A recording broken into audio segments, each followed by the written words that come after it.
Hey, what's up guys? So in this video, we will see how to enable Gemini AI on any Poco phone. Now, if you tap and hold on the home button and it enables the Google Assistant. And if you want to enable Google Gemini instead of the Google Assistant, just open the Google app. Now from here, just tap on the profile icon at the upper right corner on the display.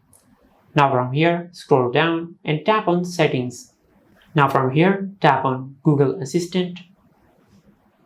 Now from here, scroll down and tap on Digital Assistant from Google.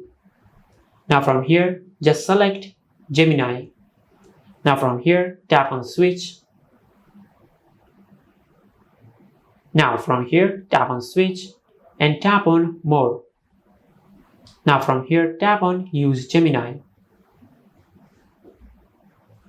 Now from here, if you go to your home screen and if you tap and hold on your home button, it will enable Google Gemini instead of the Google Assistant. And this is how you can enable Google Gemini on any Poco phone.